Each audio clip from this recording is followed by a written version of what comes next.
नमस्कार, मैं आपके साथ के राणा। साधना प्लस देख रहे हैं आप। स्वागत है आप सभी का बिहार झारखंड बुलेटिन में। खबरों का सिलसिला शुरू करने से पहले एक नजर डालेंगे अब तक की सुर्खियों पर।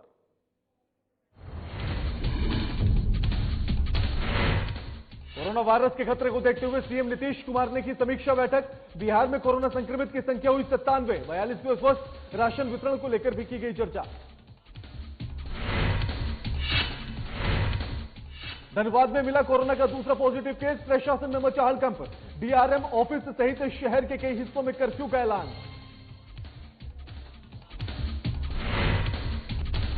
कोरोना पॉजिटिव मरीजों की संख्या में हुई बढ़ोतरी। बोकारो के साड़ा में रहने वाले कोरोना मरीज की हुई पुष्टि। अब बोकारो में कुल 9 संक्रमित मरीज।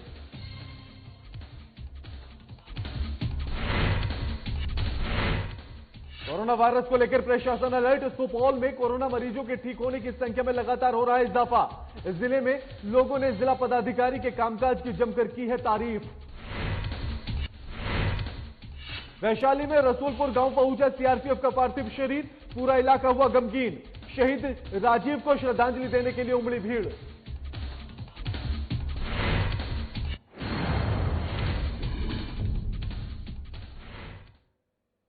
बड़ी खबर के साथ बुलेटिन की शुरुआत करेंगे और पटना से इस वक्त की बड़ी खबर आ रही है, जहां इंदिरा गांधी संस्थान से कोरोना की रिपोर्ट को लेकर विवाद खड़ा हो गया है। पटना से इस वक्त की बड़ी खबर आपकी टीवी स्क्रीन पर दिखा रहे हैं। इंदिरा गांधी संस्थान की जांच रिपोर्ट पर हुआ विवाद। वैशाली और पटना के मरीज की रिपोर्ट पर हुआ है विवाद। इंदिरा गांधी संस्थान ने दिया है पॉजिटिव रिपोर्ट, जबकि RMRI और NMCH ने दिया है निगेटिव रिपोर्ट। आखिर ये इतना बड़ा अंतर कैसे? जहां दो संस्थाएं, जहां दो जगह पर चेक होने के बाद रिपोर्ट निगेटिव आ जाती है, जबकि जब उसी सैंपल को इंदिरा गांधी संस्थान में भेजा जाता है तो रिपोर्ट पॉजिटिव आ जाती है। इस खबर पर हमारे साथ पटना से हमारे संवाददाता अनिल कुमार फोन लाइन पर जुड़ गए हैं। अनिल, रिपोर्ट को लेकर इस तरह का विवाद, यानी कि दो संस्थान कहते हैं कि रिपोर्ट निगेटिव है और उसी सैंपल की जब इंदिरा गांधी संस्थान में रिपोर्ट कराई जाती है, जांच कराई जाती है, तो वहां से पॉजिटिव आती है। जी बिल्कुल, मैं बता दूं आपको कि पटना में 3 जगह ये रिपोर्ट कोरोना पॉजिटिव या निगेटिव की रिपोर्ट जो है, कोरोना की जांच की रिपोर्ट जो है वो दी जाती है, जिसमें कि एम्स, NMCH और RMRI ये 3 जगह जो है ये कोरोना के जांच करते हैं और उनके निगेटिव पॉजिटिव की रिपोर्ट जो है वो जारी करते हैं। ऐसे में एम्स के जांच रिपोर्ट में अंतर पाया गया है, जिसमें कि एक वैशाली और दूसरे राजा बाजार खाजपुरा की जो महिला थी, आज से एक दिन पहले बीते दिन की घटना है, जिसमें कि खाजपुरा की महिला की रिपोर्ट जो है वो एम्स में पॉजिटिव पाया गया था, बताया गया था। वही RMRI और NMCH में जब ये रिपोर्ट निगेटिव आता है तब ये जाकर मामला अंतर सामने आता है। ऐसे में अगर देखा जाए तो एम्स ने इन दोनों को कोरोना पॉजिटिव बताया था। वहीं इससे पहले भी पटना की एक नर्स पिंकी कुमारी थी, जिसका कि एम्स में रिपोर्ट जो है वो पॉजिटिव पाया गया था, बाद में निगेटिव पाया गया। आखिर अनिल, इन तीनों संस्थानों के जो प्रबंधक हैं उनका क्या कुछ कहना है इस रिपोर्ट को लेकर, इस तरह की जब रिपोर्ट निकलकर सामने आ रही है? बता दूं आपको कि राज्य के स्वास्थ्य महकमे के प्रधान सचिव जो है वो उन्होंने संजय कुमार ने ये इस मामले पर कहा है कि सरकार विशेषज्ञों से बात करेगी इस मामले में कि क्या है, वो रिपोर्ट जांच करेगी और क्या कुछ निकल के आता है उसके बाद ही कुछ पता चल पाएगा। जी शुक्रिया अनिल आपका हमारे साथ ये तमाम बातचीत करने के लिए और जानकारी साझा करने के लिए। मुख्यमंत्री नीतीश कुमार ने कोरोना वायरस से उपजे खतरे को देखते हुए आज समीक्षा बैठक की अध्यक्षता की है। आपको बताते चले कि राज्य में कोरोना संक्रमितों की संख्या 97 पहुंच चुकी है। इस बीमारी में से अब तक 42 लोग स्वस्थ हो चुके हैं। मुख्यमंत्री नीतीश कुमार त्रुटिपूर्ण राशन कार्डों के जांचों उपरांत सही पाए गए राशन कार्ड वालों को उनकी सहायता राशि उनके अकाउंट में ट्रांसफर करने के निर्देश दिए हैं। जिनके पास राशन कार्ड नहीं है वैसे लगभग 9,07,000 लोग चिन्हित किए गए, यानी कि 9.7 लाख लोग चिन्हित किए गए हैं, जिन्हें सभी को जल्द ही यह राशि ट्रांसफर कर दी जाएगी। बिहार सरकार के द्वारा जो आपदा राहत केंद्र चलाए जा रहे हैं उनमें अब तक बाढ़ राहत जैसी सुविधाएं भी मिलेंगी। इसके अलावा डोर टू डोर स्क्रीनिंग का दायरा भी बढ़ाया जाएगा।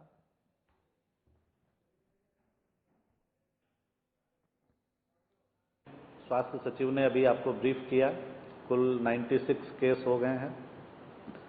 जो हमारे आपदा राहत केंद्र चल रहे हैं 196, उनकी संख्या बढ़ रही है लगातार। 196 राहत केंद्रों को खोला गया है ताकि किसी तरह से जो भी इनमें दिहाड़ी मजदूर, ठेला वेंडर हैं या रिक्शा चालक हैं या अन्य जो जरूरतमंद व्यक्ति हैं, उनको कोई समस्या नहीं हो, तो इनकी संख्या भी लगातार आवश्यकता अनुसार बढ़ाई जा रही है। और इन 196 आपदा राहत केंद्रों में कुल 61,324 लोग इसका लाभ अभी उठा रहे हैं।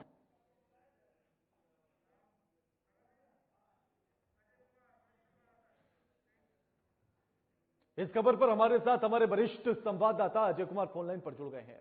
अजय, कोरोना शतक मारने के लिए एकदम तैयार है। 97 केस हो चुके हैं संक्रमित, भले से ही 92 लोग स्वस्थ हो चुके हों, लेकिन कहीं ना कहीं चिंता की बात है। चिंता भी बढ़ाता है और राहत भी देता है आंकड़े जो नजर आ रहे हैं अभी तक। बिल्कुल, अगर देखेंगे बिहार में जो बस 3 बचे हैं 100 पूरा होने में कोरोना संक्रमित मरीजों की। राहत वाली बात यह है कि 42 लोग ठीक हो चुके हैं। लेकिन एक और जो दूसरी बात यह आई कि कुछ अस्पतालों के बीच जो है नेगेटिव और पॉजिटिव को लेकर, कोरोना संक्रमित मरीजों को लेकर के भी विवाद उत्पन्न हुए। लेकिन इसी बीच जो बिहार सरकार ने आज का कोरोना अपडेट किया है, उसमें सबसे इम्पोर्टेंट बात उन्होंने ये बताई है कि पहले जो कोरोना से या इस संक्रमण से, इस आपदा से लड़ रहे लोगों के लिए बिहार सरकार ने जो आपदा राहत केंद्रों की स्थापना की है, वो उनकी संख्या को बढ़ाया जाएगा। और ये आपदा राहत केंद्र जो है, जैसे बाढ़ के समय जो आपदा राहत केंद्र चलते हैं उस तरह से होंगे, यानी बाकी सामान भी वहां पे उपलब्ध होंगे, जैसे दूध और खाना बनाने के बर्तन वगैरह। इसके अलावा दूसरी बात ये बताया गया कि जो क्वारंटीन में रखे गए लोग थे, जो तकरीबन पहले 32,000 के लोग के आसपास थे, अब उनकी संख्या घट करके 8,233 रह गई है। क्योंकि ये लोग जो है, बहुत सारे लोग, मतलब जितने लोग ठीक हो गए या जिन्होंने अपने इस पीरियड को पूरा कर लिया है, उन्हें अपने घर जाने दिया गया है। इसमें से ज्यादातर संख्या जो थी प्रवासी बिहारियों की थी, जो बाहर राज्यों से आए थे। इसके अलावा तीसरा सबसे इम्पोर्टेंट बात ये बताया गया हम लोगों को कि जो हम लोग जो सहायता कर रहे हैं, मतलब बिहार सरकार जो सहायता कर रही है, चाहे वो बिहार फाउंडेशन की तरफ से हो, दूसरे राज्यों में फंसे हुए मजदूरों के लिए हो, उसमें देखिएगा कि 12 राज्यों में लगभग 55 ऐसे केंद्र चलाए जा रहे हैं जहां लोगों की सहायता को उपलब्ध कराया गया है। और बिहार सरकार के अनुसार ये आंकड़ा लगभग 9.06 लाख के लोगों का है।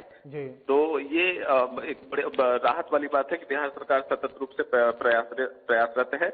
और तीसरी जो सबसे जन सामान्य से जुड़ी हुई जो सूचना हम शेयर की है बिहार सरकार ने हम लोगों से, वो ये है कि जो जन वितरण प्रणाली पे, पीडीएस सिस्टम पे जो घोटाला हो रहा था, कालेबाजारी हो रही थी, लोग शिकायत कर रहे थे, ऐसे 267 मामले जो हैं वो बिहार सरकार के संज्ञान में आए हैं, जिसमें 144 लोगों के ऊपर एफआईआर दर्ज की गई है और 127 लोगों के खिलाफ एक्शन टेकन रिपोर्ट मांगी गई है और 36 पीडीएस दुकानदारों को निलंबित भी कर दिया गया है।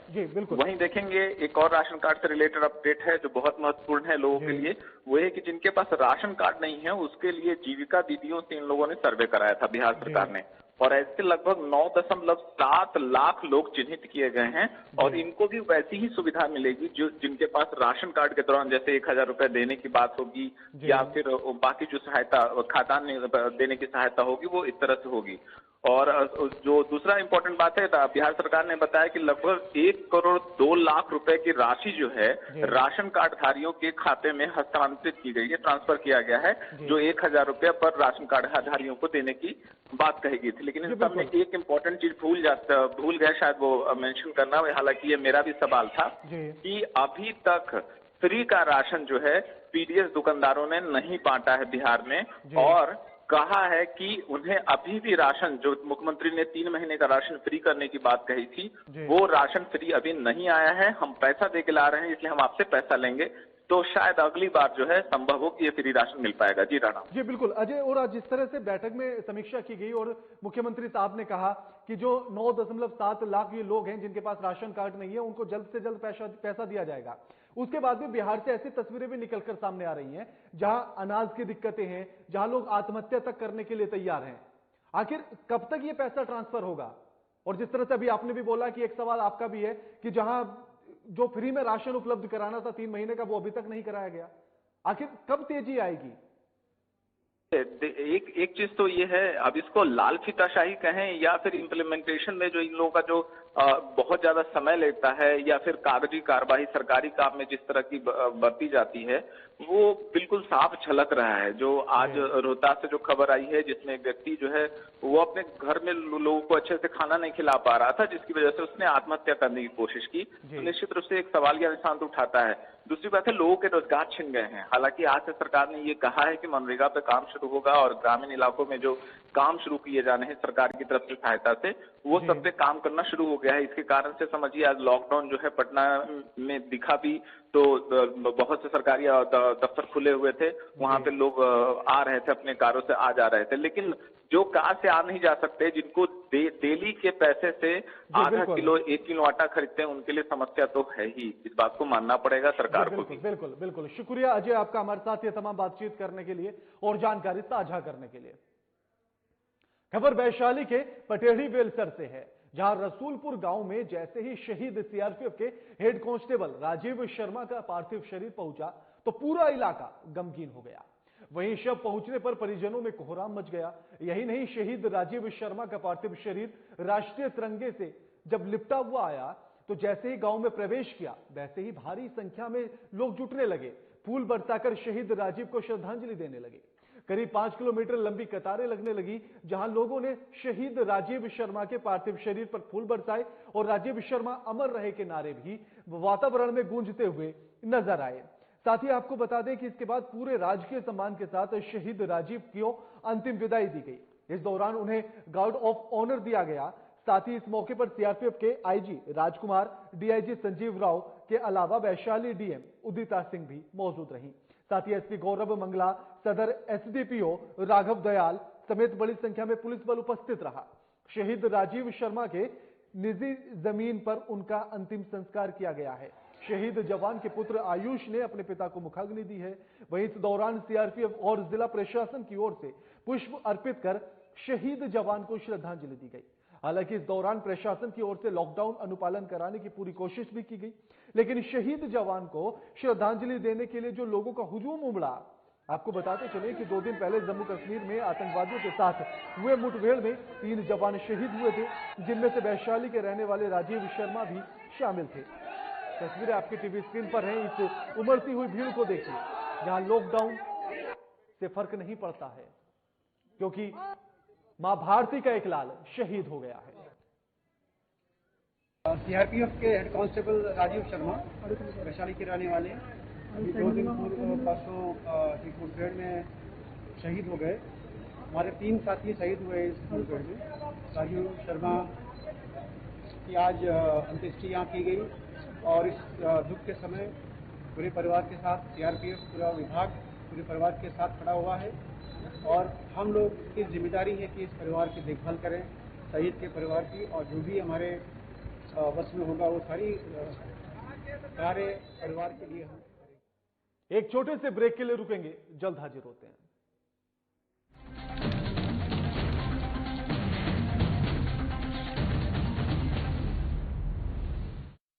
रहने की ताकत दुनिया को हमने दिखाई है। अकेले घर पर रहकर कोरोना की करनी विदाई है। स्वस्थ रहेंगे, स्वस्थ रखेंगे, हर घंटे हम हाथ धोएंगे। ना भीड़ में जाएंगे, ना भीड़ हम बनाएंगे। झारखंड में कोरोना को नहीं फैलने देंगे, सजग रहेंगे।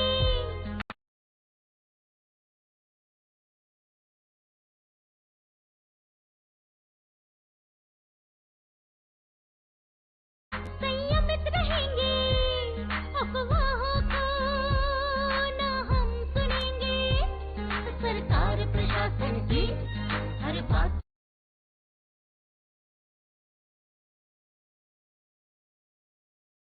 तो पर करेंगे अमल। कोरोना को हराकर लौटाएंगे हम चहल पहल। हर घंटे में 20 सेकंड तक साबुन से हाथ धोएं।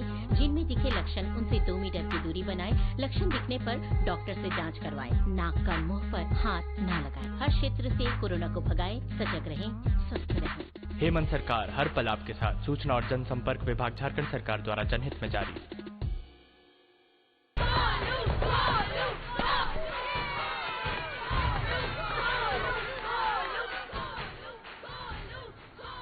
बैटिंग तो अर्जुन कर रहा है, तो सब गोलू के लिए क्यों चीयर कर रहे हैं? वो तो घर पर बैठा है। अरे तुम्हें नहीं पता, वो इसलिए नहीं आया ताकि हमें इन्फेक्शन ना हो। नोवेल कोरोना वायरस बीमारी को फैलने से रोका जा सकता है। बुखार के साथ खांसी और छींक होने पर सार्वजनिक जगहों से दूर रहकर इसे फैलने से रोक सकते हैं। अपनी सुरक्षा के लिए हमारी मदद करें। अगर आपको खांसी, बुखार या सांस लेने में तकलीफ हो तो तुरंत नजदीकी स्वास्थ्य केंद्र जाएं या हेल्पलाइन नंबर 911123978046 पर संपर्क करें। प्रिय झारखंड वासियों, जोहार। आपको मालूम है हमारे राज्य में लॉकडाउन है और पूरे देश में भी लॉकडाउन है। आज पूरा देश और राज्य एक विकराल संक्रमण से गुजर रहा है। कोरोना वायरस की एक बीमारी फैल रही है, महामारी फैल रही है, और इससे बचाव के लिए हमने राज्य के अंदर में भी लॉकडाउन का आदेश दिया है। आज लॉकडाउन का मतलब है जो जहां है वहीं रहे, कम से कम लोगों के संपर्क में आए। बाकी जितनी भी जरूरत की चीजें हैं, जो घरेलू उपयोग की सामानें हैं, वस्तुएं हैं, वो आप तक कैसे पहुंचे, ये इनकी सुनिश्चित सरकार कर रही है और वो आप तक पहुंचेगी। धन्यवाद।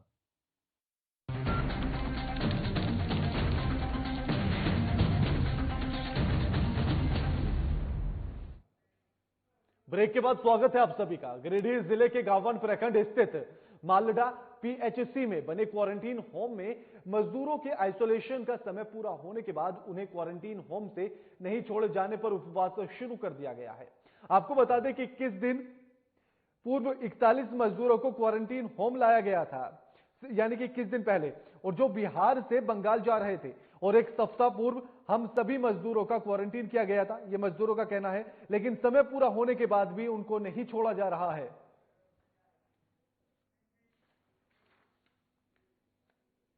इस कोरोना रूपी माहौल में एक तरफ तो डॉक्टरों को भगवान का दर्जा दिया जा रहा है और वहीं दूसरी तरफ अपराधी इस बात की परवाह किए बिना डॉक्टरों को भी नहीं बख्श रहे हैं। मामला भागलपुर के नवगछिया का है, जहां लॉकडाउन के दौरान अपराधियों का तांडव देखने के लिए मिला है। अपराधियों ने चिकित्सक विनीत कुमार की गोली मारकर हत्या कर दी है। हत्या का कारण आपसी रंजिश बताया जा रहा है। हत्या की घटना के बाद परिजनों में जमकर बवाल काटा। मामले की जानकारी मिलते ही पुलिस मौके पर पहुंची और शव को पोस्टमार्टम के लिए भेज दिया है। साथ ही घटनास्थल से 5 खोखा भी बरामद किए गए हैं। फिलहाल पुलिस परिजनों को शांत कराने में जुटी हुई है और साथ ही मामले की छानबीन भी कर रही है।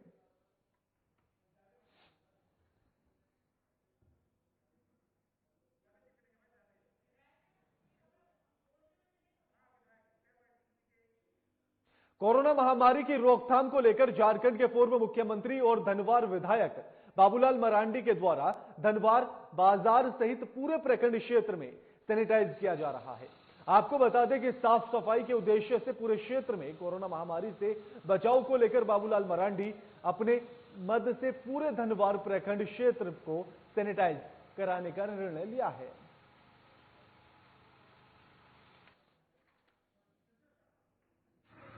माननीय पूर्व मुख्यमंत्री बाबूलाल मरांडी, झारखंड सरकार के एवं सह राज धनवार विधानसभा के विधायक के द्वारा पूरे धनवार प्रखंड में सैनिटाइज का काम हो रहा है। यह कोरोना महामारी से बचने के लिए माननीय बाबूलाल मरांडी अपने मद से यह सैनिटाइज का कार्य पूरे इलाका में धनवार बाजार, नावगल चट्टी, गोरहन, घोड़खंबा, मनसाडी, डोरंडा, पूरे धनवार प्रखंड के इलाकों में सैनिटाइज की कार्य।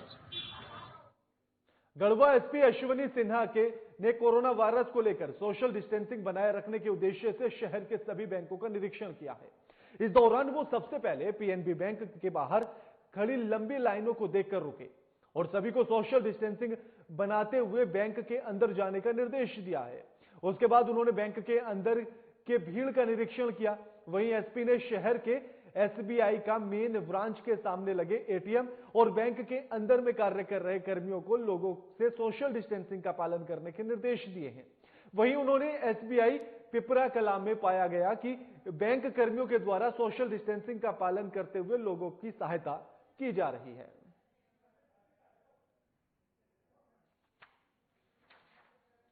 ऐसी आ रही थी कि बैंकों में और सीएसपी में सोशल डिस्टेंसिंग का अनुपालन सही ढंग से नहीं किया जा रहा है। इसी के तत्वावधान में आज कई बैंकों का निरीक्षण किया गया। हमारे साथ एसडीपीओ और पुलिस निरीक्षक सह थाना प्रभारी गढ़वा भी थे और जहां पे कोई त्रुटि पाई गई वहां पे निर्देश दिया गया है। सुरक्षा कर्मियों को भी निर्देश दिया गया है, बैंक पदाधिकारियों को भी निर्देश दिया गया है कि इसका सख्ती से अनुपालन करें। यह देखकर प्लीजिंग मोमेंट था कि सभी लोग स्वयं ही करीब करीब सोशल डिस्टेंसिंग का समस्तीपुर में प्रधानमंत्री गरीब कल्याण योजना के तहत प्रत्येक गरीब परिवार को 5 किलो मुफ्त मिलने वाले अनाज की कालाबाजारी करने ले जा रहे हैं। आपको बता दें कि पिकअप को ग्रामीणों ने पकड़ लिया। प्रखंड के कोन वाजिदपुर पंचायत में स्थित जन वितरण प्रणाली की दुकानदार रूणा कुमारी के यहां प्रधानमंत्री गरीब कल्याण योजना के तहत प्रत्येक गरीब परिवार को 5 किलोग्राम मुफ्त अनाज देने के लिए आया था। साथ ही ग्रामीणों को डीलर के द्वारा अनाज का कालाबाजारी करने की भनक लग गई, क्योंकि डीलर के दरवाजे पर एक पिकअप वैन लगी हुई थी। जैसे ही डीलर चावल लाद कर चला तो ग्रामीणों ने पकड़ लिया। ग्रामीणों ने बताया कि डीलर के द्वारा अधिकारियों की मिलीभगत से अनाज की कालाबाजारी कर गरीबों की हक की कमाई यानी कि उसके हक को मारा जा रहा है। वहीं इसकी सूचना तत्काल प्रशासन को दी गई। ग्रामीणों की शिकायत पर पुलिस पूरे मामले की जांच कर रही है।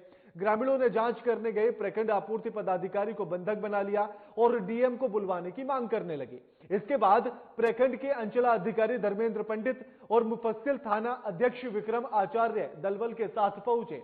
इस दौरान पुलिस ने हंगामा कर रहे लोगों पर हल्का सा बल भी प्रयोग किया। मामला शांत होने के बाद मुफस्सिल पुलिस ने अनाज सहित वाहन को जब्त कर लिया।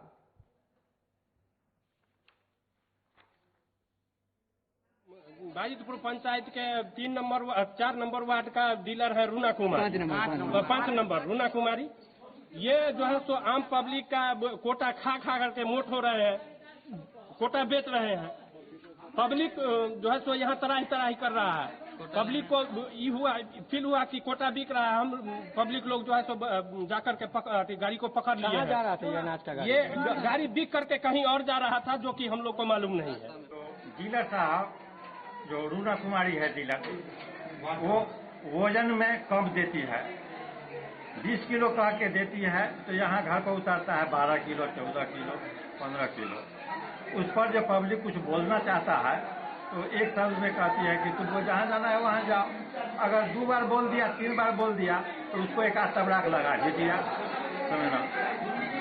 और किसी टाइम में दिया और कभी कहा कि ये इस बार ऐसे नहीं किया है, नहीं देता है, तो यहाँ और सब आदमी पब्लिक मिलके डीएम एमओ साहब को कंप्लेन किया।